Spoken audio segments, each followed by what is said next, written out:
Birthday mini vlog June 10 ஹஸ்பண்டோட birthday night 12 o'clock ஷார்ப்பாக cake cut பண்ணியாச்சு. 32 ஏஜையும் டச் பண்ணியாச்சு. டின்னருக்கு ஹஸ்பண்டோட ஃபேவரட் பீஃப் வரட்டியது, மட்டன் குருமா, வீட்லேயே பரோட்டாவும் பண்ணியிருந்தேன். ரெசிபி எல்லாமே ஷூட் பண்ணியிருக்கிறேன். அப்கமிங் வீடியோஸில் அப்லோட் பண்ணுறேன், மறக்காம வாட்ச் பண்ணுங்க. ஜூன் 17 என்னோட பர்த்டே. சர்ப்ரைஸ் பண்ணுறேன்னு சொல்லிட்டு மண்டையில் இருக்க கொண்டைய மறந்துட்டாங்க.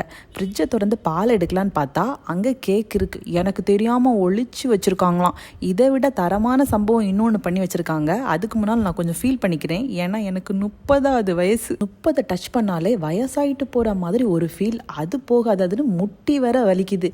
ரிங் பிரசன்ட் பண்ணியிருந்தாங்க. ஆஃப்டர் மேரேஜ் ஃபர்ஸ்ட் பர்த்டேக்கு எனக்கு மெட்டி பிரசன்ட் பண்ணியிருந்தாங்க. அதுக்கப்புறம் எந்த பர்த்டேக்கும் விஷ் பண்ணது கூட கிடையாது, ஒரு ஸ்டேட்டஸ் போட்டது கூட கிடையாது, கிஃப்ட் வாங்கி கொடுத்ததும் கிடையாது. இந்த பர்த்டேக்கு என்ன நினைச்சாங்களோ தெரியல, எனக்கு ரிங் பிரசன்ட் பண்ணியிருந்தாங்க. இதுல தரமான சம்பவம் என்ன அப்படின்னா, அவங்க கார்டில் என்ன ஸ்வைப் பண்ணாலும் மெயில் வரும். அவங்க மெயில் ஐடியை நான் லாகின் பண்ணியிருக்கேன். ஸோ சர்ப்ரைஸ் எல்லாமே போச்சு. So finally